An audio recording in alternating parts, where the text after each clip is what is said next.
Hello friends, welcome to optimistic studies. Optimistic studies में आप सभी का स्वागत है। आज हम पॉलिटी में देखने जा रहे हैं संविधान की प्रमुख विशेषताएं। इससे पहले हमने संविधान का निर्माण देख लिया, संविधान का किस तरीके से निर्माण हुआ है, संविधान में कब संविधान को तैयार कर दिया गया, कौन कौन सी संविधान सभा में समितियां बैठी थी, उनके प्रमुख अध्यक्ष कौन थे, वो सभी चीजें हमने अपने प्रीवियस सेशन में डिस्कस कर लिया है। ठीक है, और आज हम देखने जा रहे हैं संविधान की प्रमुख विशेषताएं, और इसके अंतर्गत हम प्रमुख विशेषताओं के साथ साथ हम देखेंगे एक ट्रिक के माध्यम से, और बहुत ही बेहतरीन ट्रिक है जहां से आप लोगों को बिल्कुल याद हो जाएगा कि हमने जो संविधान के जो प्रावधान है वो हमने किन किन देशों से लिया है। ठीक है, तो चलिए फिर हम आज की क्लास को अपनी स्टार्ट करते हैं, जहां हम देखने जा रहे हैं संविधान की प्रमुख विशेषताएं। यदि हम संविधान की प्रमुख विशेषताओं की चर्चा करें तो कहा जाता है हमारे भारतीय संविधान को कि भारतीय संविधान का जो 42वां संविधान संशोधन अधिनियम है जो कि 1976 में आया, उसको हम मिनी संविधान कहते हैं। क्या बोलते हैं हम? मिनी कॉन्स्टिट्यूशन बोलते हैं हम लोग। क्यों बोलते हैं भाई हम लोग मिनी कॉन्स्टिट्यूशन क्यों बोलते हैं? यदि हम पहली विशेषता की बात करें कि भारतीय संविधान की क्या पहली विशेषता है, तो पहली विशेषता इसके निकल करके आती है कि हमारे संविधान का जो 42वां संविधान संशोधन अधिनियम है उसको हम कहते हैं मिनी कॉन्स्टिट्यूशन।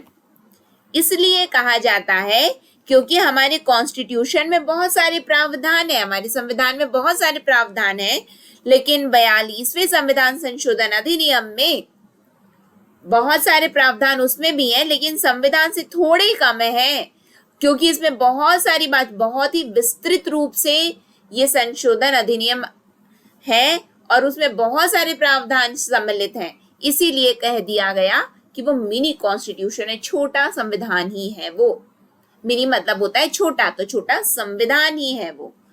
ठीक है, समझ में आया? पूछा जाता है क्योंकि कि मिनी कॉन्स्टिट्यूशन कौन सा है, तो मिनी कॉन्स्टिट्यूशन है 42वां संविधान संशोधन अधिनियम जो कि 1976 में आया। बिल्कुल ठीक है।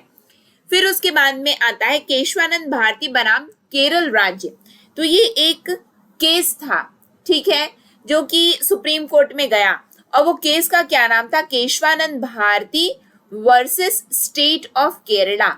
ये कब का ये केस है? तो 1973 का ये केस है, केशवानंद भारती बनाम केरल सरकार। ठीक है, केरल राज्य, स्टेट ऑफ केरल, 1973 का ये केस है।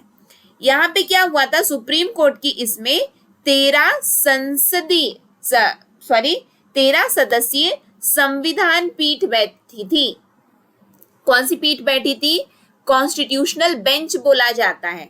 ठीक है, अलग अलग जो न्यायाधीश जो बैठते हैं उसमें यदि हम देखें तो संविधान के किसी प्रावधान के परिवर्तन से संबंधित यदि संविधान में हमारे जो भी प्रावधान दिए गए हैं उससे संबंधित यदि कोई केस सुप्रीम कोर्ट में जाता है तो उसके लिए सुप्रीम कोर्ट में संविधान पीठ बैठती है, कॉन्स्टिट्यूशनल बेंच कहा जाता है उसको। ठीक है, तो ये जो केशवानंद भारती बनाम केरल राज्य जो कि 1973 का ये जो केस था, इसमें 13 सदस्यीय संविधान पीठ बैठी थी और इन्होंने ये फैसला दिया था कि संसद द्वारा किसी भी स्थिति में संविधान की मूलभूत संरचना में बदलाव नहीं किया जा सकता। क्या बोला गया है इसमें बोला गया है कि जो पार्लियामेंट है, ठीक है, जो इंग्लिश मीडियम स्टूडेंट है वो भी सुनिए, जो पार्लियामेंट है वो उसको कोई भी अधिकार नहीं है, पार्लियामेंट को अलाउ नहीं किया गया था। क्या नहीं अलाउ किया गया? कि वो basic structure of the constitution को बदल सके। समझ में आया? बेसिक स्ट्रक्चर, संविधान का जो मूलभूत संरचना है उसके बदलाव का अधिकार संसद को भी नहीं दिया गया है, ये इस केस में बोला गया है। समझ में आया? अब बात आती है कि ये मूलभूत संरचना क्या होती है, basic structure of the constitution क्या होता है।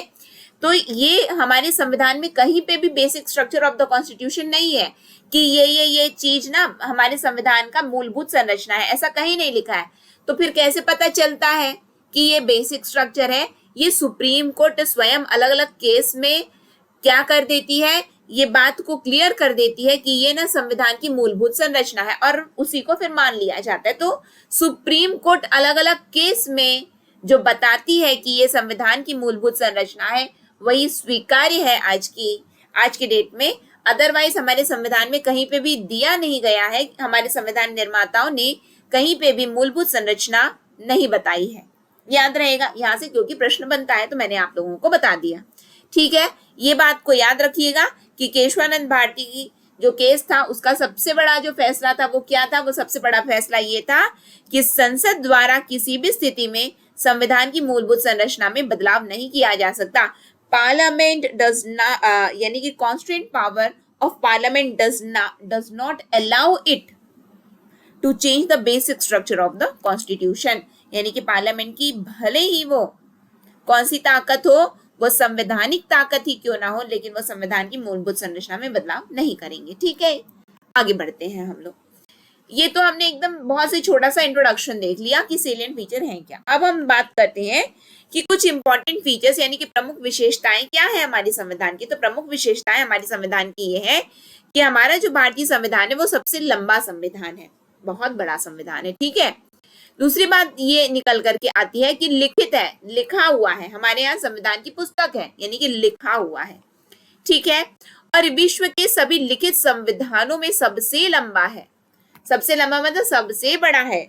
लेंथीएस्ट रिटन कॉन्स्टिट्यूशन है, सबसे लेंथी है ये हमारे भारत का संविधान। यदि हम एक इंग्लिश में लिख दें तो क्या है ये? लेंथीएस्ट रिटन कॉन्स्टिट्यूशन है। ठीक है, याद रखिएगा, लेंथीएस्ट रिटन कॉन्स्टिट्यूशन यानी कि सबसे लंबा लिखित संविधान है भारतीय संविधान। दूसरी बात आती है इसमें, दूसरी बात क्या आती है कि यदि हम वर्तमान स्थिति की बात करें, ठीक है, वर्तमान स्थिति की बात करें तो हमारे भारतीय संविधान में भाई कितने अनुच्छेद हैं, कितनी अनुसूचियां हैं, ये भी तो हमें पता होना चाहिए। तो बिल्कुल पता रहेगा कि हमारे संविधान में कितनी अनुसूचियां हैं एवं यहाँ पे कितने अनुच्छेद हैं और जब बना था तब क्या क्या स्थिति थी। इसको अब हम थोड़ा सा डिस्कस कर लेते हैं। ठीक है, तो हमारा जो भारतीय संविधान जब बना था, ठीक है, तब उस समय बना था, तब उस समय 395 अनुच्छेद थे। क्या थे? आर्टिकल्स की बात कर रहे हैं। कितने थे? 395 आर्टिकल्स थे। आज की स्थिति में यदि हम देखें तो आज कितने आर्टिकल्स हैं? 470 आर्टिकल्स हैं। ठीक है, फिर बात आती है कि जब हमारा संविधान बना था उस समय 8 अनुसूचियां थी। शेड्यूल्स की बात हो रही है, अब 8 अनुसूचियां थी। लेकिन आज के डेट में हम यदि देखें कि हमारे भारतीय संविधान में 12 अनुसूचियां हैं।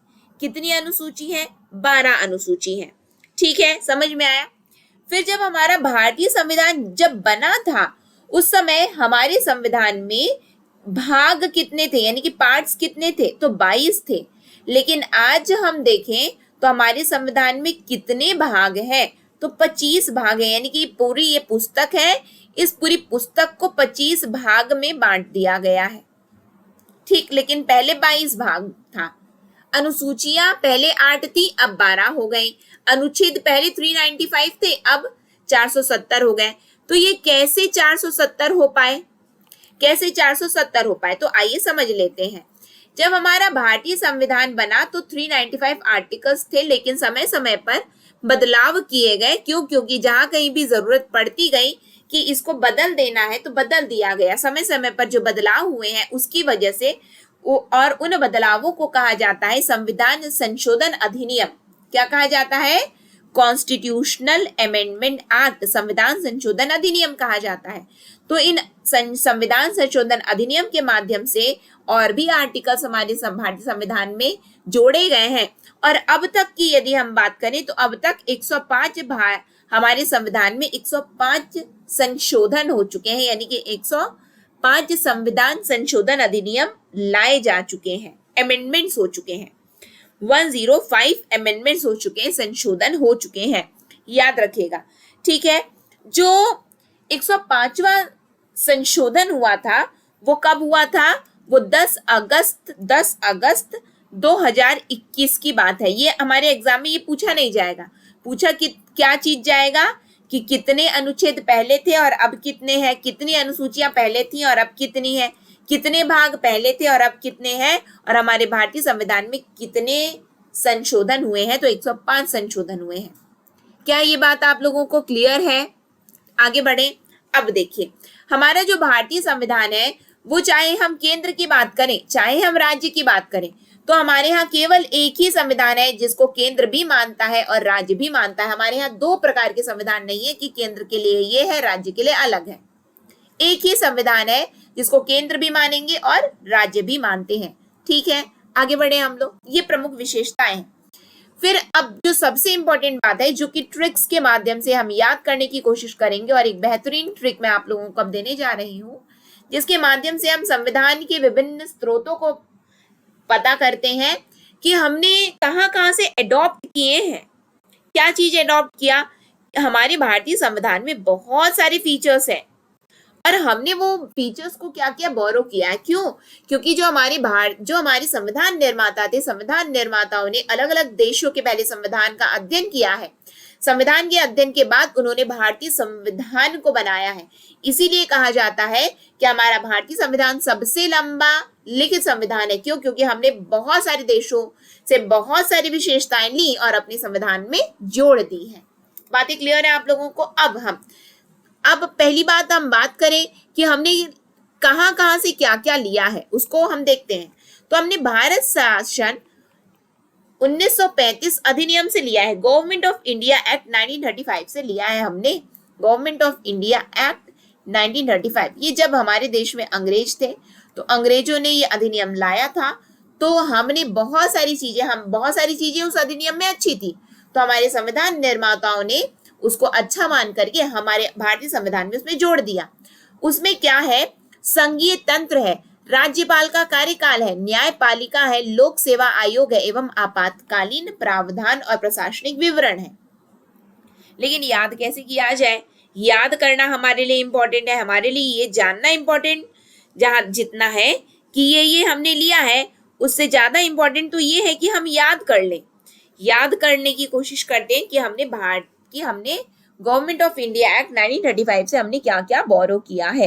तो देखिए, यहाँ पे हम यदि बात करें तो जब हमारे संविधान निर्माता संविधान का निर्माण कर रहे थे तो हमने ये देखा था ना कि कुछ ब्रिटिश प्रोविंस थे। ब्रिटिश प्रोविंस देखे ना, हमने देखा था कि ब्रिटिश प्रांत थे। फिर हमने देखा था कि कुछ देसी रियासतें थी, प्रिंसली स्टेट्स थे, हमने देखा था।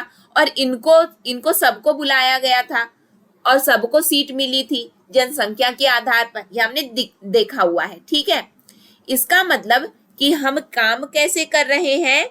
हम काम कर रहे हैं मिलजुल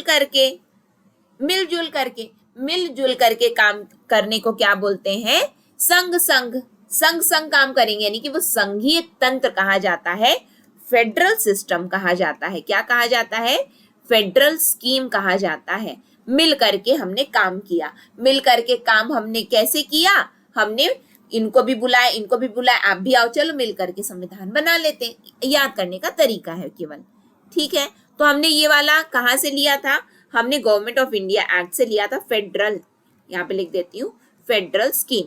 फिर राज्यपाल का कार्यकाल यानी कि गवर्नर की बात हो रही है। ठीक है, गवर्नर के ऑफिस की बात हो रही है। राज्यपाल मतलब गवर्नर। अब ये बताओ, अंग्रेजों के समय गवर्नर जनरल हुआ करते थे क्या? जी हाँ, बिल्कुल हुआ करते थे। तो हमने बस उन्हीं से ले लिया। अरे वाह, तुम्हारे यहाँ की गवर्नर जनरल तो बहुत बढ़िया, हम भी अपने यहाँ गवर्नर्स रखेंगे, हम भी अपने यहाँ राज्यपाल को रखेंगे। तो हमने राज्यपाल का कार्यालय ले लिया वहां से। कहाँ से लिया हमने?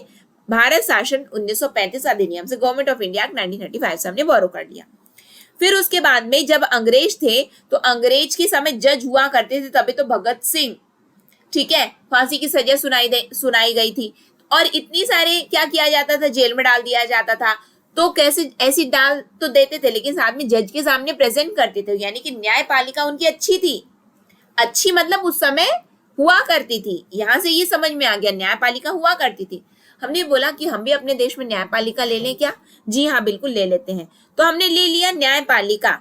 उस अधिनियम से हमने न्यायपालिका को भी ले लिया। फिर उसके बाद में बात आती है कि उस समय भी लोक सेवा आयोग था। लोक सेवा आयोग की यदि हम बात करें, यानी कि पब्लिक सर्विस कमीशन, पीएससी जिसको हम बोलते हैं, public service commission, public service commission था तभी तो सुभाष चंद्र बोस, ठीक है, तो ये इन्होंने एग्जाम क्वालिफाई किया था। अब बात आती है कि लोक सेवा आयोग कहाँ पे, लंदन में एग्जाम हुआ करता था, लंदन में हर कोई नहीं पहुंच पाता था, तो फिर उसके बाद में उसको भारत में करवाया जाने लगा।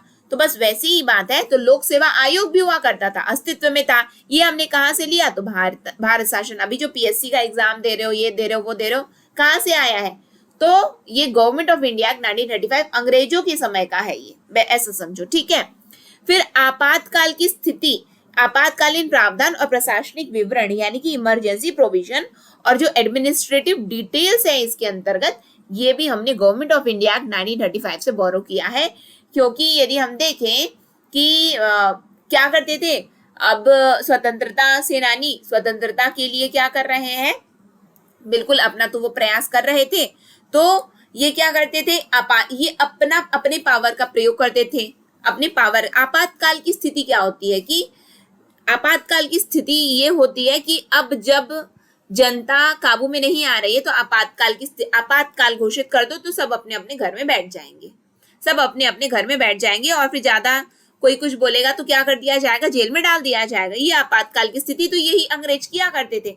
तो ये हमने कहाँ से लिया, तो गवर्नमेंट ऑफ इंडिया 1935 से लिया आपातकाल की स्थिति, यानी कि इमरजेंसी प्रोविजन हमने वहां से लिए हैं, ठीक है।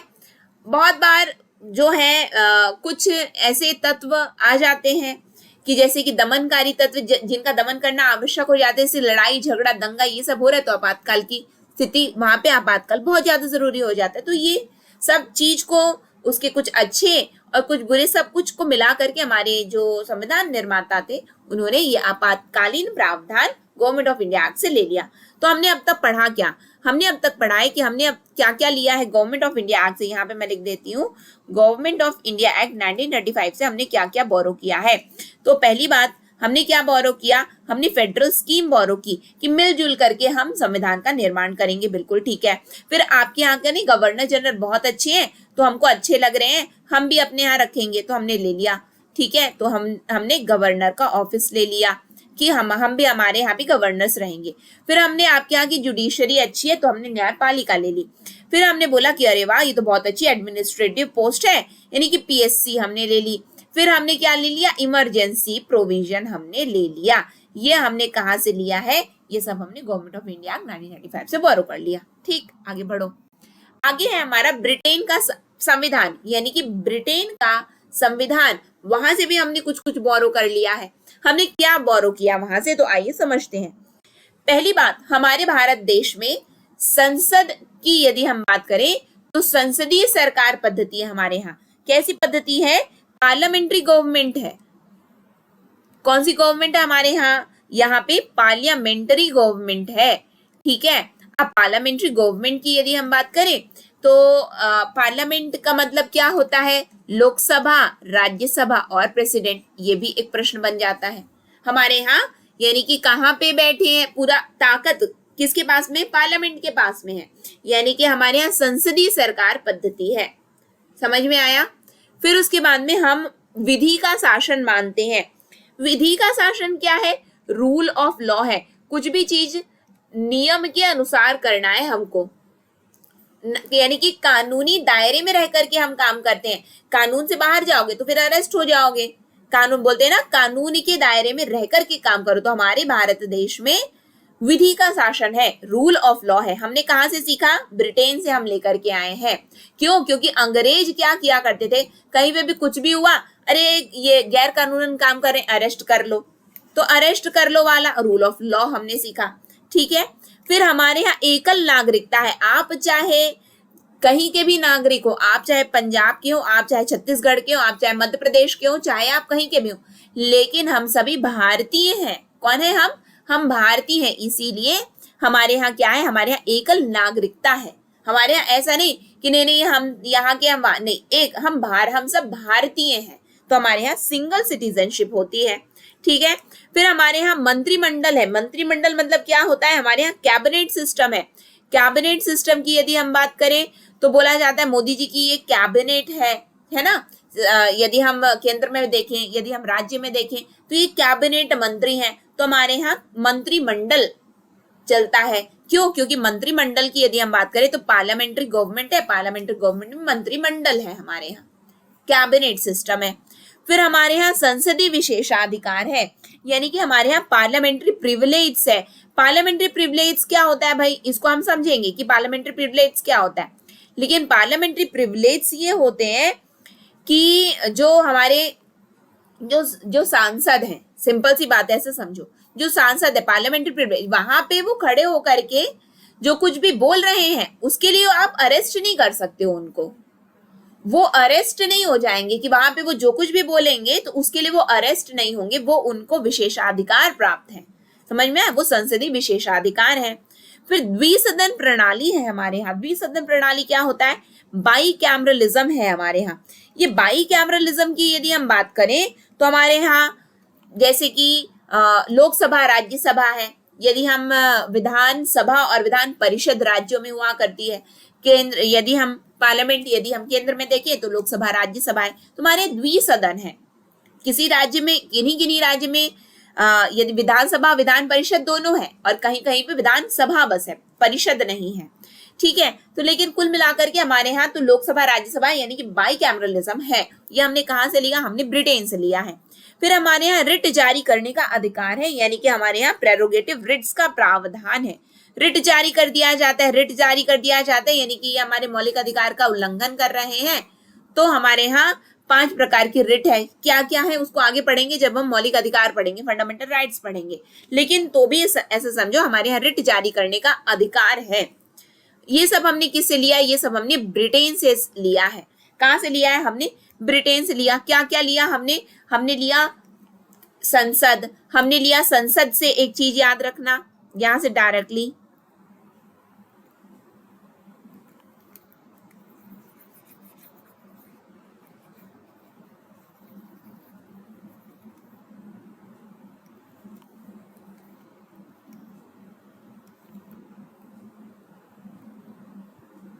देखो, यदि संसद है तो संसद से हम मंत्रिमंडल में आ गए।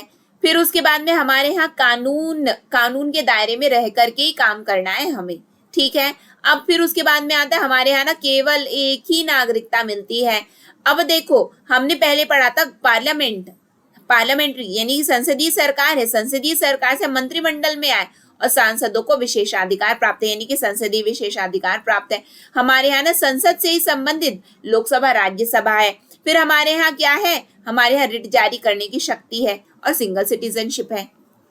ये संसद जहां जहां भी आएगा तो बस याद करना। देखो यहाँ पे संसद आया, ठीक, संसद से मंत्रिमंडल आता है, संसद आता है, सदन मतलब वही लोकसभा राज्यसभा। ठीक है, और रिट जारी करने की शक्ति, रिट जारी करने की शक्ति। तो संसद और फिर उसके बाद में एक विधि यानी कि रूल ऑफ लॉ। तो ऐसे करके याद करने की कोशिश करोगे तो ये याद हो जाएगा। ठीक है, समझ में आया? आगे बढ़े हम लोग। फिर उसके बाद में आता है यूएसए यानी कि हम अमेरिका से भी कुछ लिए हैं। क्या क्या लिए हैं तो आइए समझते हैं। तो अमेरिका से हमने जो कुछ भी लिया है उसको हम एक ट्रिक के माध्यम से याद करेंगे कि हमने अमेरिका से ये लिया है। तो देखो, हम अमेरिका से, देखो हमने अक्सर ये चीज को अपनी पुस्तकों में लिखा हुआ देखा है। क्या लिखा हुआ देखा है कि अमेरिका ना बहुत ही शक्तिशाली देश है, बहुत ही शक्तिशाली देश है, ये हमने देखा है। और उसकी शक्ति क्या क्या चीज से आई तो हम देखते हैं कि उसकी शक्ति आती है, उसके यहाँ ना सुप्रीम कोर्ट है। अच्छा, सुप्रीम कोर्ट है, जी हाँ, उसके यहाँ सुप्रीम कोर्ट है। और उसके यहाँ ना राष्ट्रपति शासन चलता है, यानी कि प्रेसिडेंट रूल है। अच्छा, प्रेसिडेंट रूल है।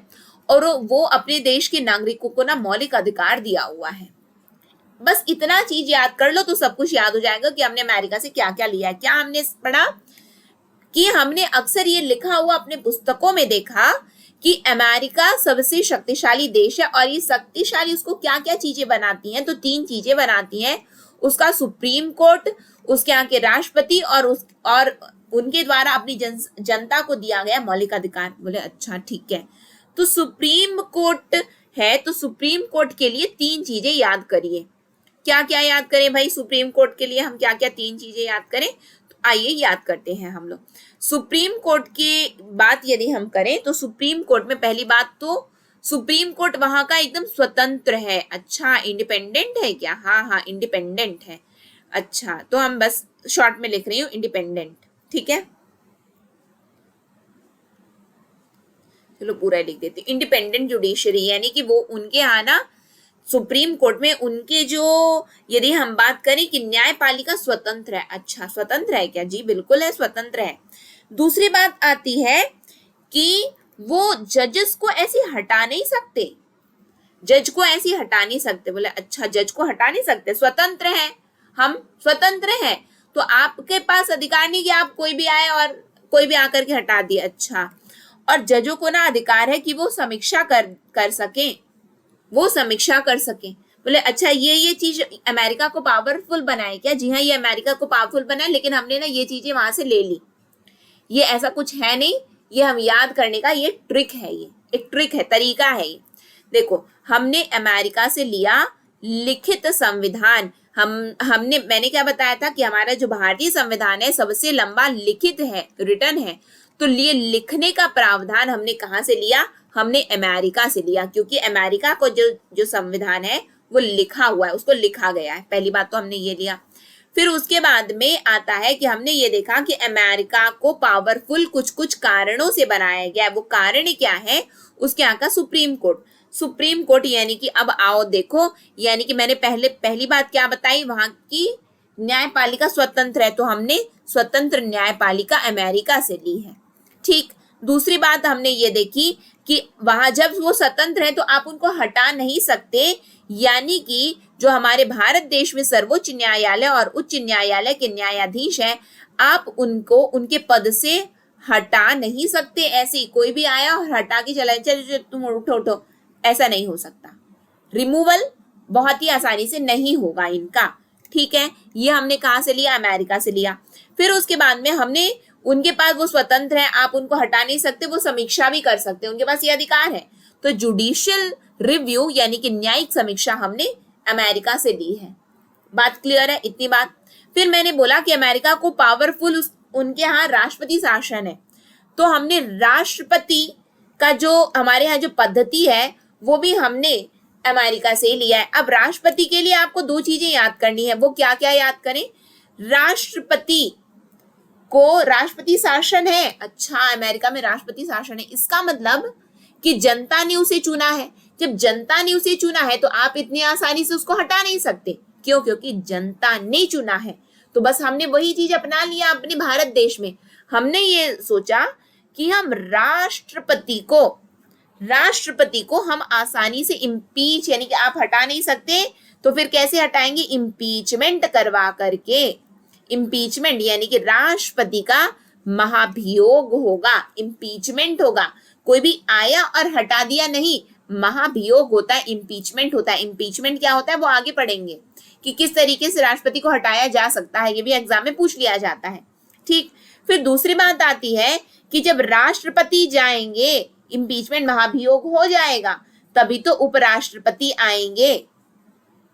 जब राष्ट्रपति गए तभी तो उपराष्ट्रपति आए, तो हमने उपराष्ट्रपति का पद भी अमेरिका से ले लिया। फिर तीसरी बात मैंने बताया था कि अमेरिका को पावरफुल बनाता है उसकी जनता को दिया गया मौलिक अधिकार। तो हमने बोला अरे वाह, वहां की जनता को मौलिक अधिकार है क्या? जी हाँ, मौलिक अधिकार। हम भी अपने यहाँ अपनी जनता को मौलिक अधिकार देंगे, तो हमने भी दे दिया, हमें भी मौलिक अधिकार है। समझ में आया? इतनी चीजें हमने अमेरिका से ली हैं, जो कि मैंने आपको एक ट्रिक के माध्यम से याद करवाने की कोशिश की है। और यदि हम बात करें कि ये जो अमेरिका के संदर्भ में हमने पढ़ा वो वहां पे वैसा है नहीं है, वो डजंट मैटर। हमने केवल याद करने का एक तरीका देखा है कि हमारा भारतीय संविधान सबसे लंबा है, हमारा भारतीय संविधान लिखित है। हमारे यहाँ सुप्रीम कोर्ट के जो जज हैं, यानी कि हमारे यहाँ की जो न्यायपालिका है वो एक स्वतंत्र न्यायपालिका है। हम अपने यहाँ के सर्वोच्च न्यायालय एवं उच्च न्यायालय के न्यायाधीश को हटाना किस तरीके से होगा, यानी कि रिमूवल का जो प्रोसीजर है वो हमने अमेरिका से लिया है। हमारे यहाँ के जो, यदि हम बात करें, हमारे यहाँ जुडिशियल रिव्यू है, यानी कि न्यायिक समीक्षा का प्रावधान है हमारे संविधान में, वो हमने अमेरिका से लिया। हम अपने राष्ट्रपति को महाभियोग के द्वारा हटा सकते हैं, यानी कि हमारे यहाँ राष्ट्रपति का इम्पीचमेंट होता है। जब राष्ट्रपति जाएंगे तभी तो उपराष्ट्रपति आएंगे, तो उपराष्ट्रपति का पद भी हमने अमेरिका से लिया है। हमारे यहाँ जनसंख्या, हमारे यहाँ की जनता को हमने मौलिक अधिकार दिए हैं, तो मौलिक अधिकार जो है वो भी हमने अमेरिका से ले लिया है। बातें क्लियर है, आगे बढ़ो। फिर आता है आयरलैंड का संविधान।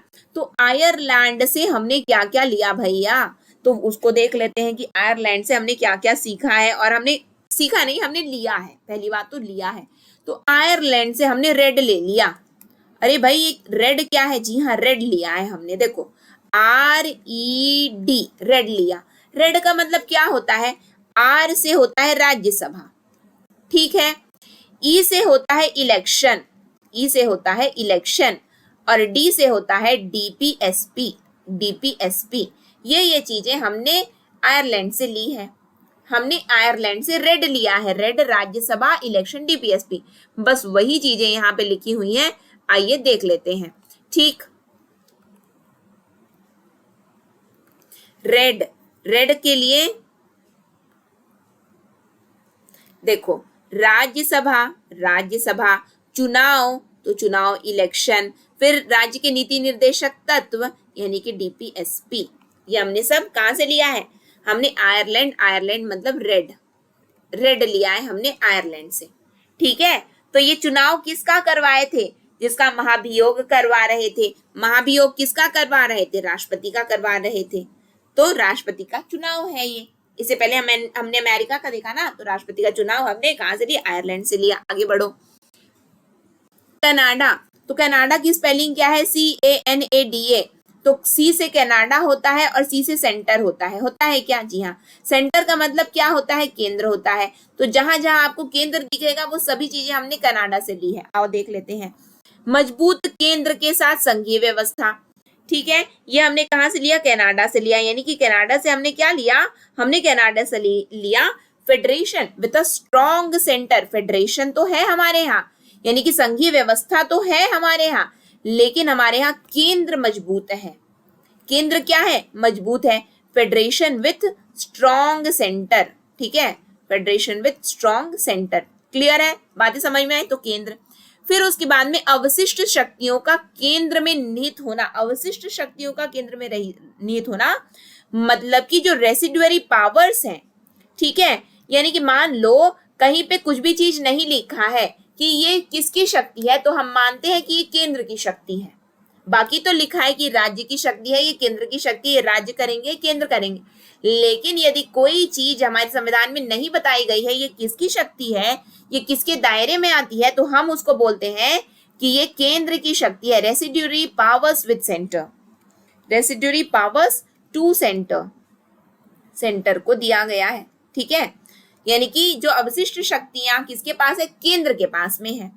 फिर आता है केंद्र द्वारा राज्य के राज्यपालों की नियुक्ति। हमने बोला था कि गवर्नमेंट ऑफ इंडिया एक्ट 1935 का हमको ना आपके यहाँ के गवर्नर जनरल बहुत अच्छे लगे, हम भी अपने यहाँ गवर्नर्स के ऑफिस रखेंगे। अच्छा, गवर्नर्स के ऑफिस रखोगे, जी हाँ। तो गवर्नर्स की नियुक्ति कैसे करोगे भाई, तो हमने बोला दिक्कत नहीं है, नो टेंशन, कनाडा से ले लेंगे। कनाडा से क्या ले लेंगे, नियुक्ति कैसे करें, तो कैसे हम नियुक्त करें, यानी कि गवर्नर्स को अपॉइंट कैसे किया जाए, ये हमने कहां से सीखा, कनाडा से सीखा। तो कनाडा में बताया गया है कि केंद्र नियुक्त कर देगा किसको, गवर्नर को। तो हमने ये देखा कि राज्यपालों की नियुक्ति कैसे होगी, केंद्र के द्वारा होगी। राज्य के राज्यपालों की नियुक्ति कैसे, केंद्र के द्वारा। मैंने आपको क्या ट्रिक याद करवाई थी, देखो यहाँ पे ट्रिक, मैंने कहा कि C से होता है कनाडा, कनाडा से होता है सेंटर, सेंटर का मतलब होता है केंद्र। बस इतना याद करो, बाकी चीजें याद हो जाएंगी। सेंटर हो गया, ये सेंटर हो गया, अपॉइंटमेंट किसके द्वारा, तो सेंटर के द्वारा। English medium student, Hindi medium student, यहाँ देखो केंद्र दिया हुआ है, केंद्र दिया हुआ है और ये केंद्र दिया हुआ है, तो जहां जहां पे केंद्र तो वो कनाडा। फिर एक बात आती है कि अब हम सी से होता है कनाडा और सी से होता है, देखो CANADA, कनाडा होता है ना, और या फिर हम हिंदी में देखें तो कनाडा, कनाडा होता है। यहां से आप पकड़ लो कान, कान, ठीक है, कान बोलते ना। आप हम किसी को कुछ परामर्श देते हैं, कुछ गोपनीय कुछ बात करते हैं, बोलते कान लाओ बताता हूं, है ना, कान में बताऊंगा या बताऊंगी हम बोल देते हैं। तो बस वही है कि परामर्श की यदि हम बात करें, परामर्श की बात क्या होती है, यानी कि एडवाइस देना।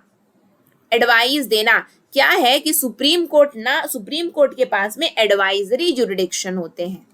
क्या होते हैं? एडवाइजरी ज्यूरिसडिक्शन होते हैं, यानी कि सर्वोच्च न्यायालय का परामर्शदायी अधिकार होता है।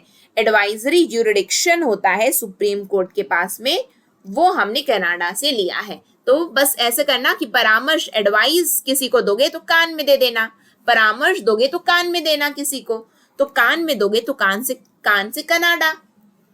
देखो ये वहां पे आपसे कोई एग्जाम में पूछेगा क्या कि तुमने याद कैसे किया, नहीं, आपसे केवल ये पूछा जाए, आपको तो केवल वहां पे क्या करना है, टिक करना है। तो टिक करना है तो ट्रिक के माध्यम से याद कर लो, ठीक, आगे बढ़ो। फिर आता है ऑस्ट्रेलिया का संविधान। तो ऑस्ट्रेलिया से हमने क्या क्या लिया है भाई, तो ऑस्ट्रेलिया से हमने लिया है समवर्ती सूची और संसद के दोनों सदनों की संयुक्त बैठक। साथ ही साथ हमने व्यापार और वाणिज्य भी हमने लिया है, यहाँ पे लिखा हुआ नहीं है, मैं लिख दे रही हूँ, आप लोग अपने नोट्स में लिख लीजिएगा। व्यापार और वाणिज्य हमने लिया है, व्यापार और वाणिज्य और संभोग की स्वतंत्रता, और संभोग की स्वतंत्रता। यही यदि हम इंग्लिश में देखें तो इंग्लिश में भी मैं बता देती हूँ। समवर्ती सूची होता है आपका कॉन्करेंट लिस्ट, ठीक है, कॉन्करेंट लिस्ट होता है। फिर संसद के दोनों सदनों की संयुक्त बैठक, ये होता है आपका joint sitting of parliament, joint sitting होती है आपकी पार्लियामेंट की, ज्वाइंट सिटिंग ऑफ पार्लियामेंट। और व्यापार और वाणिज्य की यदि हम बात करें तो ये होता है आपका freedom of trade, freedom of trade and commerce, freedom of trade and commerce, commerce, ठीक है, एंड इंटरकोर्स, ये चीजें हमने कहां से ली है, ये चीजें हमने ऑस्ट्रेलिया से ली है। याद कैसे किया जाए भाई, देखो ऑस्ट्रेलिया कैसे लिखते हैं हम, ऑस्ट्रेलिया लिखते हैं ना, बिल्कुल लिखते हैं।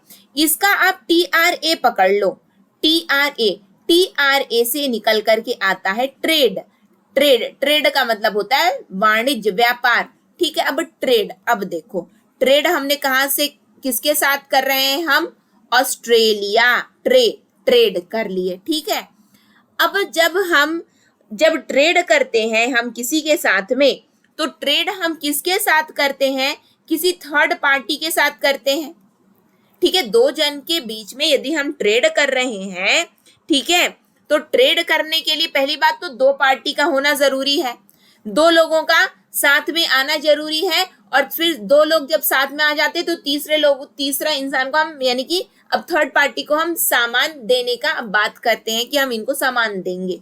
पहली बात, जब हम ट्रेड करते हैं तो इसमें दो लोग साथ में आते हैं, यानी कि दो लोग साथ में आए, जब साथ में आए तो बैठ करके बातचीत करेंगे, यानी कि ज्वाइंट सिटिंग, बैठ करके। अब देखो आप ये बताओ, व्यापार करने के लिए आपको किसी के साथ बैठक करनी पड़ेगी कि नहीं, बातचीत करनी पड़ेगी कि नहीं, बिल्कुल करनी पड़ेगी।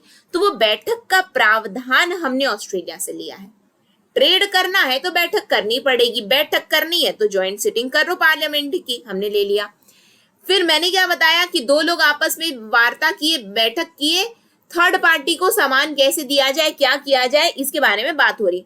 अब बताओ थर्ड पार्टी जब आती है तो हमारे भारतीय संविधान के अंतर्गत तीसरी सूची क्या है, ठीक है, तो तीसरी सूची है हमारी कॉन्करेंट लिस्ट है, यानी कि समवर्ती सूची है। तो समवर्ती सूची कहां से आई भाई, समवर्ती सूची ऑस्ट्रेलिया से आई है। समझ में आया, ये इसको एक बार रिपीट करके देखना, समझ में आएगा, ठीक। आगे बढ़ते हैं हम लोग। फिर आता है जर्मनी का वाइमार संविधान, यानी कि जो हम जर्मनी का जो संविधान है उसको हम वाइमार भी बोलते हैं। क्या बोलते हैं, यहाँ पे मैं लिख देती हूँ, वेमार कॉन्स्टिट्यूशन। एग्जाम में पूछा जाता है वेमार कॉन्स्टिट्यूशन किसको बोला जाता है, एग्जाम में ये भी पूछा जाता है। तो वेमार कॉन्स्टिट्यूशन जर्मनी को कहा जाता है। क्या कहा जाता है, जर्मनी को कहा जाता है। जर्मनी से हमने क्या लिया भाई? तो आइए देख लेते हैं कि जर्मनी से हमने क्या लिया। देखो जर्मनी, आपने पढ़ा होगा कि जर्मनी की यदि हम बात करें तो जर्मनी से सबके दिमाग में आता है हिटलर।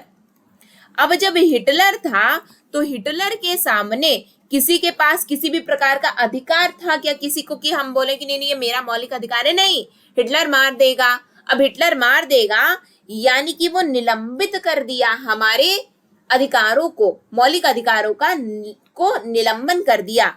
तो मौलिक अधिकारों का निलंबन हमने कहां से लिया? तो जर्मनी से लिया। जर्मनी से केवल याद करो, जर्मनी से होता है हिटलर, और हिटलर के सामने किसी को अधिकार नहीं है कि वो कुछ बोल सके, तो बस अधिकारों का निलंबन हो गया है। और जब हिटलर है तो एक आपातकाल सी स्थिति आई हुई है, तो आपातकाल के दौरान हमारे मौलिक अधिकारों का निलंबन जो हो जाता है वो हमने जर्मनी से ले लिया। देखो इसका कोई किसी चीज से लेना देना नहीं है, ये केवल याद करवाने का तरीका है। लेना देना तो जितनी चीजें लिखी हैं वो केवल है, संविधान में केवल इतनी चीजें हैं, हमने ये चीज को लिया है। अब जो मैं इतनी सारी चीजें जो बता रही हूँ वो केवल याद करवाने के दृष्टिकोण से मैं आपको बता रही हूँ, ठीक है। अब आता है यूएसएसआर। यूएसएसआर क्या है भाई? यूएसएसआर है आपका, क्या है बताओ क्या है? सोवियत संघ है। क्या है? सोवियत संघ है। अब सोवियत संघ की यदि हम बात कर रहे हैं यानी कि प्रेजेंट डेज रशिया है ना, सोवियत संघ से भी हमने क्या क्या लिया है उसको देख लेते हैं। अब देखो हमेशा बात आती है कि इंडिया और रशिया या फिर सोवियत संघ की बात करो, ठीक है। हमेशा इंडिया और रशिया के बीच में अच्छी दोस्ती रही है। क्या रही भाई? दोस्ती रही है, अच्छी खासी दोस्ती रही है, ठीक है, अभी भी है।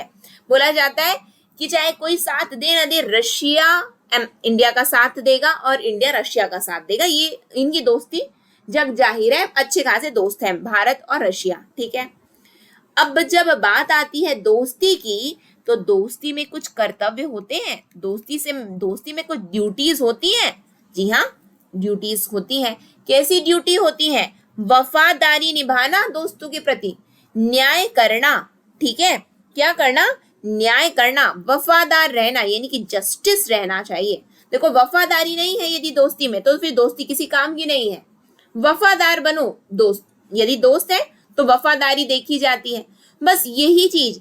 ये दोस्ती तो दोस्ती है यानी कि दोस्ती में ड्यूटीज हैं, तो ड्यूटीज हैं तो वफा करो, अपने गद्दारी नहीं करना है, वफादारी करनी है यानी कि न्याय करना है, जस्टिस करो दोस्ती के साथ में। तो बस वही है, हमने यूएसएसआर से कर्तव्य यानी कि ड्यूटीज हैं। ड्यूटीज मतलब क्या होता है? फंडामेंटल ड्यूटीज मतलब मौलिक कर्तव्य हमने कहां से लिया? तो रशिया से लिया यानी कि यूएसएसआर से लिया फंडामेंटल ड्यूटीज।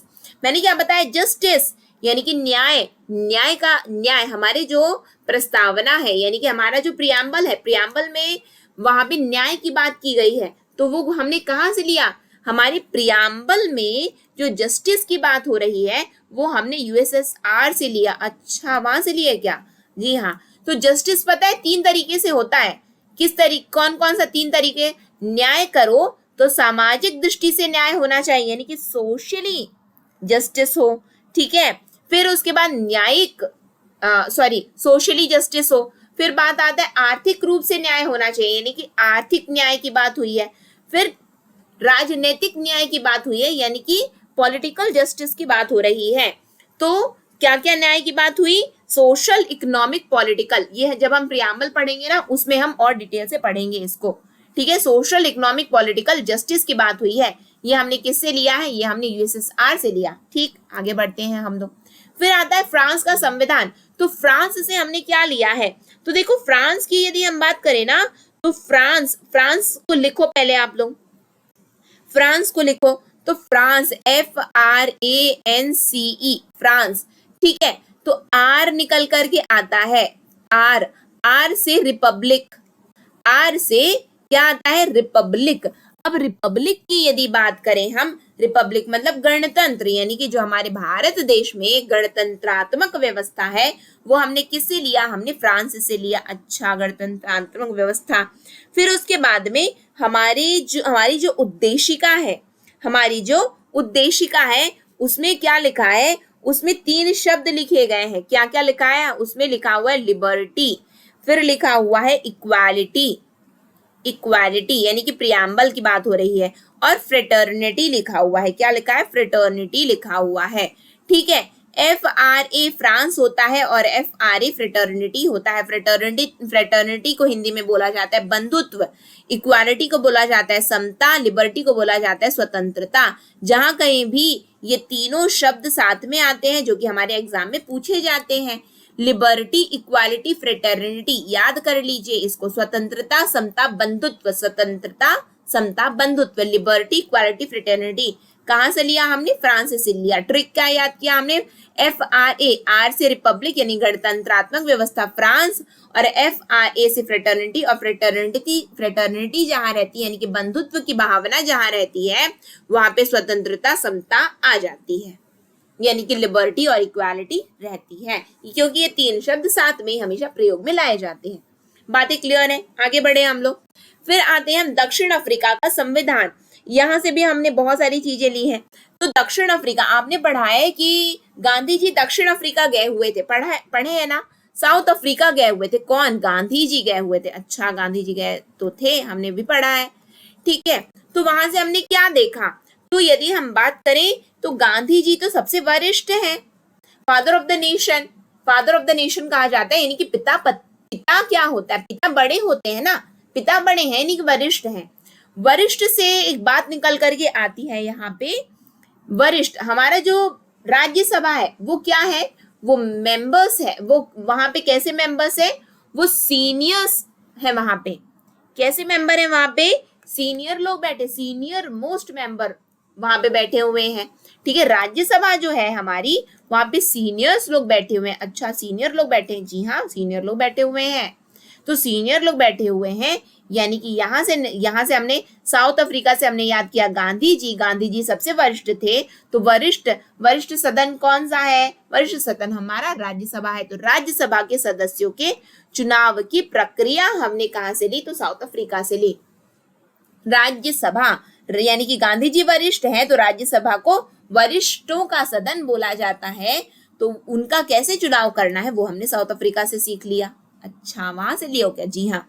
फिर बात आती है कि गांधी जी जब साउथ अफ्रीका गए थे, फिर साउथ अफ्रीका से जब वो लौटे थे तो हमारे भारत देश में जैसे कि चंपारण सत्याग्रह हुआ है ना, फिर उसके बाद में हम बात करें कि अहमदाबाद में स्ट्राइक हुई, तो ये सब में बहुत बढ़िया से, और उसके बाद में खेड़ा सत्याग्रह। तो गांधी जी का बहुत बड़ा योगदान रहा हर चीज में। लेकिन गांधी जी ये सब कहाँ पहले वो कहाँ पे इम्प्लीमेंट कर चुके थे? वो सब साउथ अफ्रीका में ये सब चीज कर चुके थे। बोला जाता है भारत में तो उसका एक्सटेंशन था, भारत वो पहले से साउथ अफ्रीका में ये सब चीज ला चुके थे। तो यानी कि हम बात करें कि संविधान में संशोधन की प्रक्रिया, यानी कि साउथ अफ्रीका में उन्होंने पहले से सब कुछ इंप्लीमेंट कर लिया, अब यानी कि अब कुछ भी थोड़ा सा बदलाव लाना है तो चलो भारत में जाकर के बदलाव ला दिया जाए। तो बदलाव का मतलब होता है संशोधन। तो संशोधन हमने किससे लिया? दक्षिण अफ्रीका से लिया। तो हमने क्या याद किया? दक्षिण अफ्रीका से गांधी जी ने कुछ बदलाव लाया यानी कि संशोधन लाया, तो हमने संशोधन दक्षिण अफ्रीका से लिया। गांधी जी वरिष्ठ थे, तो वरिष्ठों का सदन राज्यसभा है, राज्यसभा में चुनाव की प्रक्रिया हमने साउथ अफ्रीका से ली। ठीक, आगे बढ़ते हैं। जापान क्या है? जापान से यदि हम बात करें तो जापान को लिखा जाता है JAPAN, जापान। पी हटा दो, पी हटाओ, पी को अलग से उठा लो। जान का मतलब होता है लाइफ, ठीक है। अब ये बताओ, जो आर्टिकल नंबर 21 है वो राइट टू लाइफ है, राइट टू लाइफ है। और वो राइट टू लाइफ क्या बोलती है? कि किसी को भी, सभी को क्या है? सभी को जीने का अधिकार है। जब जीने का अधिकार है तो किसी के भी आप जीने के अधिकार को नहीं ले सकते हो, केवल और केवल विधि द्वारा स्थापित प्रक्रिया के माध्यम से ही केवल ले सकते हो। Except the procedure established by law, except the procedure established by law, यानी कि आप विधि के द्वारा स्थापित प्रक्रिया के माध्यम से जान ले सकते हो, लेकिन उसके अलावा आप किसी भी प्रकार का जान किसी का नहीं ले सकते हो, क्योंकि सभी को जीने का अधिकार है। तो ये जान से जापान, जापान से लाइफ, लाइफ से प्रोसीजर एस्टैब्लिश, यानी कि विधि द्वारा स्थापित प्रक्रिया से ही आप जान ले सकते हो, अदरवाइज आप किसी का जान नहीं ले सकते हो। तो किससे लिया हमने? ये हमने जापान से लिया। प्रोसीजर एस्टैब्लिश्ड बाय लॉ हमने किससे सीखा? जापान से सीखा। ठीक है, ये हमने सीख लिया। यानी कि ये क्या था, ये हमने कहाँ से बोरो किया, ये हमने आज के सेशन में देखा है। क्लियर है? समझ में आया? अब बात आती है संविधान के भाग और उसके स्रोत। तो देखो, जो संविधान का जो संरचनात्मक भाग है, संरचनात्मक भाग क्या होता है भाई, यानी कि जो स्ट्रक्चरल पार्ट है, यानी कि मूलतः हमने बहुत सारी चीजें, जो ये स्ट्रक्चर दिख रहा है ना हमारे संविधान का, वो हमने जो स्ट्रक्चर यानी कि दिख कैसे रहा है ये, तो वो हमने कहां से सीखा, जो स्ट्रक्चरल पार्ट है, संरचनात्मक भाग यानी कि जो स्ट्रक्चरल पार्ट है, वो हमने गवर्नमेंट ऑफ इंडिया एक्ट 1935 से लिया है, जो संरचनात्मक भाग है। ठीक, फिर हमारे संविधान का जो दार्शनिक हिस्सा है, यानी कि जो फिलोसॉफिकल जो पार्ट है, वो हमने कहाँ से लिया, हमने अमेरिका से लिया और आयरलैंड से लिया। जो दार्शनिक हिस्सा है हमारा, दार्शनिक हिस्सा हमने अमेरिका और कहां से लिया, आयरलैंड से लिया। ये दार्शनिक हिस्सा आपको पता है क्या होता है, दार्शनिक हिस्सा होता है हमारा मौलिक अधिकार, और जो आयरलैंड से लिया वो हमने लिया डीपीएसपी। क्या लिया हमने, डीपीएसपी। ये होता है दार्शनिक हिस्सा, फिलोसॉफिकल एस्पेक्ट है, ये फिलोसॉफिकल पार्ट है। एक तो मौलिक अधिकार कहाँ से लेकर के आए भाई, अमेरिका से लेकर के आए हैं, और आयरलैंड से मैंने क्या बताया था, रेड, RED रेड, डी से डीपीएसपी यानी कि राज्य नीति निर्देशक तत्व।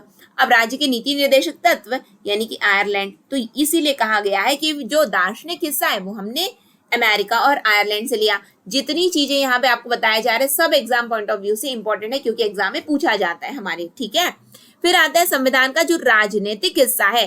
राजनीतिक हिस्सा मतलब पॉलिटिकल पार्ट यानी कि संसद होगा, कैबिनेट मिनिस्टर होंगे। ठीक है, ये सब हमने कहाँ से लिया, हमारे यहाँ पार्लियामेंट्री प्रिविलेज होंगे। ये सब कहाँ से लिया हमने, यहाँ पे रिट जुरिडिक्शन है। ये सभी चीजें हमने, याद करो कहाँ से ली थी, ये सभी चीजें हमने ब्रिटेन से ली थी। तो ब्रिटेन से ये हमने लिया है। कहाँ से लिया हमने, ब्रिटेन से लिया। बातें क्लियर है आप लोगों को इतना, ये यहाँ पे पूछा जाएगा तो याद रहेगा। ठीक, आगे बढ़े हम लोग। आगे आता है हमारा जो भारतीय संविधान है ना, वो ना समावेशन है। समावेशन क्या है आपको पता है, यानी कि जो हमारा भारतीय संविधान है वो ना तो बहुत सख्त है, यानी कि ना तो वो कठोर है और ना ही लचीला है, ना तो वो कठोर है और ना ही लचीला है, बल्कि दोनों का मिश्रण है हमारा भारतीय संविधान। समझ में आया। तो पूछा जाता है कि हमारा भारतीय संविधान रिजिड है या फ्लेक्सिबल है, तो हमारा संविधान ना तो पूरी तरीके से रिजिड है और ना तो पूरी तरीके से फ्लेक्सिबल है, बल्कि ये दोनों का मिश्रण है, रिजिडिटी और फ्लेक्सिबिलिटी। रिजिडिटी का मतलब होता है कठोरता, मतलब हम भारतीय संविधान के किसी भी अनुच्छेद को यानी कि किसी भी प्रावधान को आप आसानी से संशोधन नहीं कर सकते, वो रिजिडिटी आता है। फ्लेक्सिबिलिटी मतलब आसानी से संशोधन कर सकते हो। तो देखो हमारे यहाँ ना तो आप किसी भी प्रावधान को यूं ही हटा सकते हो, यानी कि उसके लिए आपको पूरा का पूरा आपको प्रक्रिया के माध्यम से जाना होगा, और न ही ये बात आती है कि आप हटा ही नहीं सकते। रिजिडिटी का मतलब है कि आप हटा ही नहीं सकते। फ्लेक्सिबिलिटी का मतलब होता है कि आप बहुत आसानी से हटा सकते हो, जबकि हमारे यहाँ ऐसा नहीं है, हम हटा भी सकते हैं और बहुत आसानी से नहीं हटाते हैं। फिर से समझो, हम अपने भारतीय संविधान के जो प्रावधान है हम उनको हटा सकते हैं, लेकिन बहुत ही आसानी से नहीं, बल्कि एक पूरी प्रक्रिया के माध्यम से हटाया जाता है। इसीलिए कहा जाता है कि भारतीय संविधान मिश्रण है दोनों का, ना तो कठोर ना तो लचीला।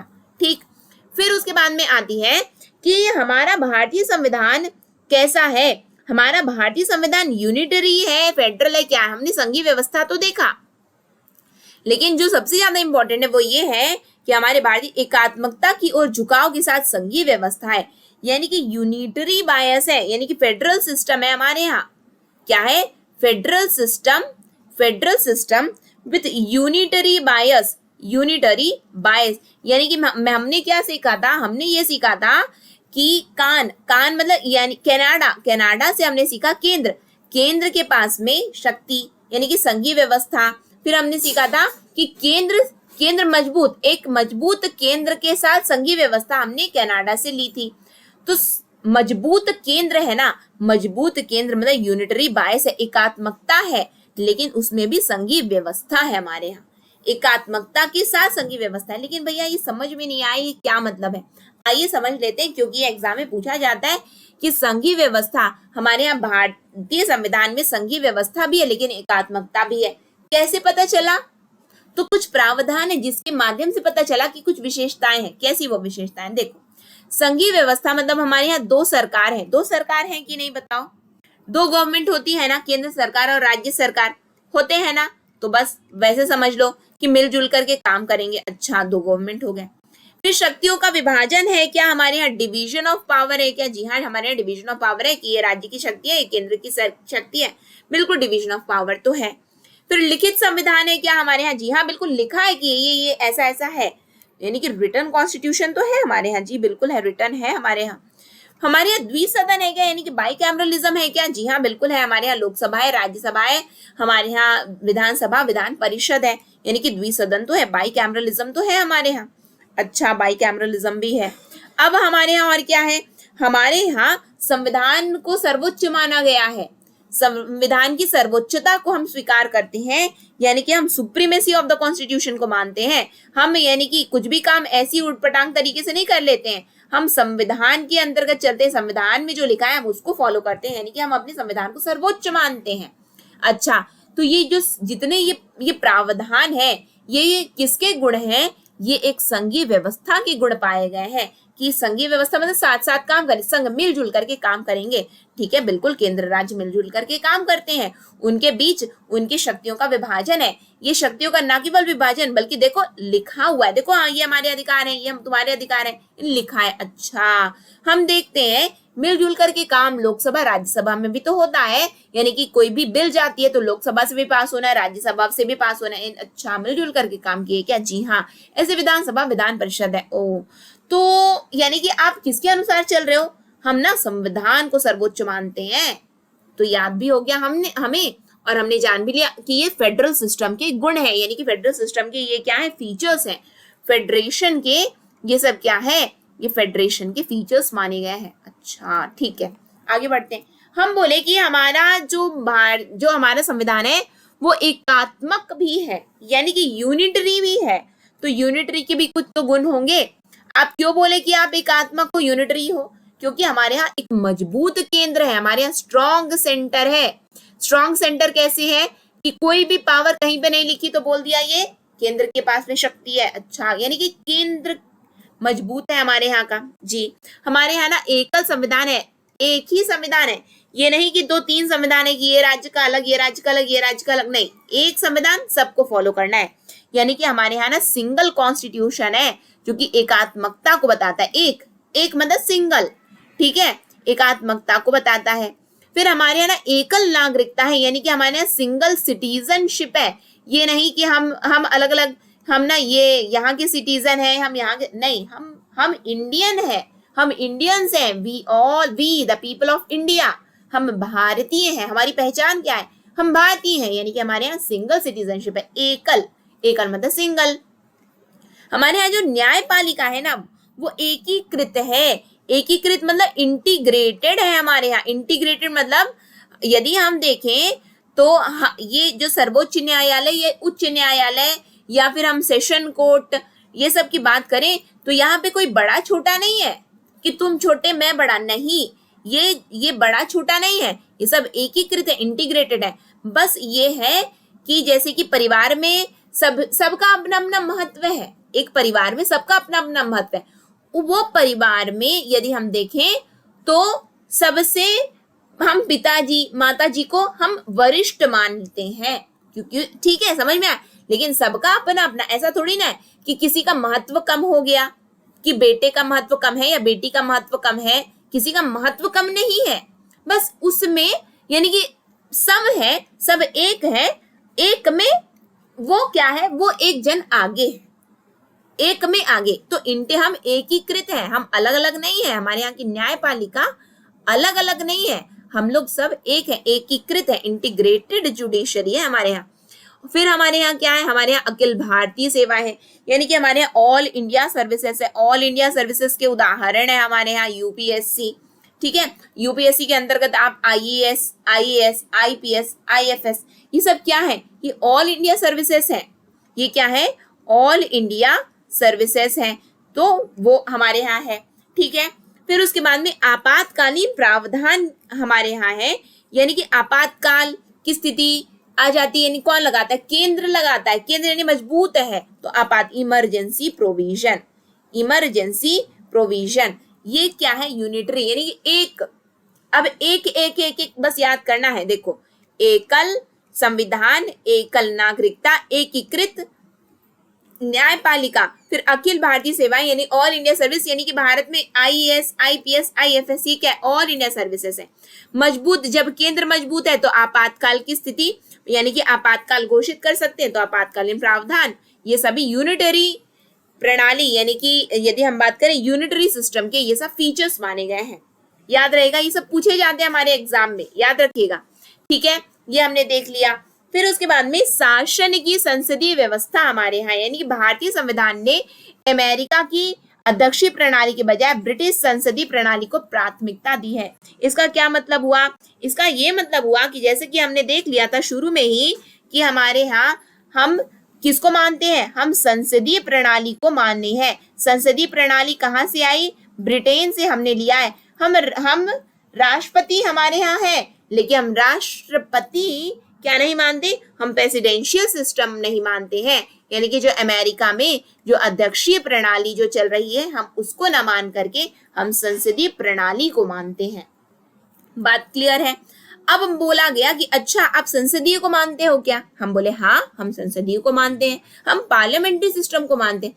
तो अच्छा बोलते हो संसदीय प्रणाली को मानते हो, बताओ उसके गुण क्या है, आइए देख लेते हैं उसके गुण क्या है। समझ में आया, यानी कि सबको रीजन के साथ में बताना है, ऐसा थोड़ी ना है कि ऐसी मानते हैं क्या है, कारण है ना कि किन कारणों से हम बोल रहे हैं कि हम संसदीय प्रणाली को मान रहे हैं। देखिए, हम संसदीय प्रणाली को मानने वाले हैं, क्यों, हमारे यहाँ प्रधानमंत्री जी हैं और उनका जो मंत्रिमंडल है वो वास्तविक कार्यपालिका है, वो वास्तविक कार्यपालिका है, लेकिन जो राष्ट्रपति हैं वो केवल नाम मात्र के कार्यपालिका है। सब कुछ काम कौन करता है, प्रधानमंत्री जी एवं उनके मंत्रिमंडल। राष्ट्रपति जी के पास तो दस्तखत के लिए बस जाता है हर चीज, और राष्ट्रपति, समझ में आ रहा है। तो वास्तविक कार्यपालिका कौन है हमारे यहाँ, वास्तविक कार्यपालिका हमारे यहाँ प्रधानमंत्री है। यानी कि यदि हम देखें कि जो राष्ट्रपति हैं, जो प्रेसिडेंट हैं, वो तो केवल नॉमिनल है, वो क्या है, वो नॉमिनल एग्जीक्यूटिव है, नॉमिनल एग्जीक्यूटिव है, लेकिन जो प्राइम मिनिस्टर है वो रियल एग्जीक्यूटिव है। समझ में आया, वो रियल एग्जीक्यूटिव है। इसीलिए बोला जाता है कि प्रेसिडेंट नाम मात्र के रबर स्टैंप बोला जाता है, और प्रधानमंत्री क्या है, रियल, यानी कि वो क्या है, वास्तविक हेड है। समझ में आया। फिर उसके बाद में आता है हमारे यहाँ बहुमत पार्टी का शासन चलता है। संसद, जो पार्टी बहुमत में रहती है उसी की सरकार बनती है। बनती है क्या, जी हाँ बिल्कुल बनती है, इसीलिए बहुमत पार्टी का शासन है हमारे यहाँ। ठीक, फिर हमारे यहाँ जो सरकारें हैं वो प्रधानमंत्री एवं मुख्यमंत्री के नेतृत्व में है क्या, जी हाँ बिल्कुल है। प्रधानमंत्री जी नेतृत्व करते हैं, मुख्यमंत्री जी नेतृत्व करते हैं। तो ये किसका गुण है, संसदीय व्यवस्था का गुण है। फिर हमारे यहाँ विधायिका में मंत्रियों की सदस्यता होती है, यानी कि हमारे यहाँ जो लेजिस्लेचर है ना, विधायिका, उसमें मंत्रियों की सदस्यता की बात की गई है, यानी कि मेंबरशिप है मिनिस्टर्स की, मेंबरशिप है मिनिस्टर्स की। फिर हमारे यहाँ जो लोकसभा है ना, यानी कि जो निचला सदन है वो डिसॉल्व हो जाता है, उसका विघटन हो जाता है। ये किसका गुण है, ये संसदीय प्रणाली का गुण है, विघटन होता है इसका। ऐसा नहीं कि हमेशा बना रहता है। राष्ट्रपति, यदि हम अध्यक्षीय प्रणाली यानी कि प्रेसिडेंशियल रूल को हम मानते तो ये चीजें नहीं होती। समझ में आया। तो याद कैसे करें, याद कैसे करें, तो बस संसद, संसद से आपको दिमाग में आना चाहिए मोदी जी, प्रधानमंत्री, यानी कि एक याद करने का तरीका। ठीक है, संसद, संसद से ऐसा याद करो। राष्ट्रपति तो केवल नाम मात्र के हैं, प्रधानमंत्री और उनके मंत्रिमंडल ही वास्तविक हैं। अच्छा, फिर बहुमत पार्टी का शासन होता है, प्रधानमंत्री मुख्यमंत्री के नेतृत्व में सरकारें बनती हैं। विधायिका में तो मंत्रियों की सदस्यता होती है, यानी कि लेजिस्लेचर में मिनिस्टर्स की मेंबरशिप में। अच्छा, फिर निचले सदन यानी कि लोकसभा का ना विघटन हो जाता है। देखो, एक होता है निचला सदन, एक होता है यानी कि अपर हाउस और लोअर हाउस। अपर हाउस कौन है, तो अपर हाउस है आपका राज्यसभा। लोअर हाउस कौन है, तो वो है आपका लोकसभा। ठीक, समझ में आया, आगे बढ़ जाओ। फिर उसके बाद में हम क्या है, हमारे यहाँ संसदीय संप्रभुता और न्यायिक सर्वोच्चता में समन्वय है। इसका क्या मतलब हुआ भाई, हमारे यहाँ यानी कि सिंथेसिस है, किसका किसका सिंथेसिस है, synthesis of parliamentary, synthesis of parliamentary sovereignty and judicial supremacy ठीक है, सिंथेसिस है इसका, यानी कि संसद की संप्रभुता का विचार ब्रिटिश संसद से आया। संसद संप्रभु है, संसद, हम संसद की बात को, अब देखो आपने वो वाली पिक जरूर देखी होगी टीवी न्यूज़पेपर सब जगह की, जब प्रधानमंत्री मोदी जी जब पहली बार संसद में प्रवेश कर रहे थे, उन्होंने सीढ़ियों को नमन करके आगे वो बढ़े हैं। पहले उन्होंने सीढ़ियों को नमन किया है, ठीक है, उन्होंने प्रणाम किया है, उसके बाद वो आगे बढ़े। यानी कि हम क्या करते हैं, हम अपने संसद को संप्रभु माने हैं, यानी कि सॉवरेन है हमारे लिए, वो संप्रभुता है हमारे संसद की। ये हमने किससे लिया, ये हमने ब्रिटिश से लिया, क्योंकि ब्रिटिश अपने संसद को संप्रभु मानता है, ठीक है। फिर उसके बाद में यदि हम बात करें, जबकि न्यायिक सर्वोच्चता का विचार हमने अमेरिकी प्रणाली से जोड़ा है, यानी कि लेकिन संसद तो है, संसद को हम संप्रभु मानते हैं, लेकिन हम अपने यहाँ न्यायिक सर्वोच्चता भी मानते हैं। यानी कि बोला जाता है ना कि जो भी सर्वोच्च न्यायालय, उच्च न्यायालय का जो फैसला है वो सभी को स्वीकार होगा, अब वही फैसला करेंगे। क्यों? क्योंकि हम न्यायिक सर्वोच्चता को मानते हैं, हम जुडिशियल सुप्रीमेसी को मानते हैं। हम ये गुण कहाँ से लेकर के आए, ये विशेषता हम कहाँ से लेकर के आए हैं, जुडिशियल सुप्रीमेसी की।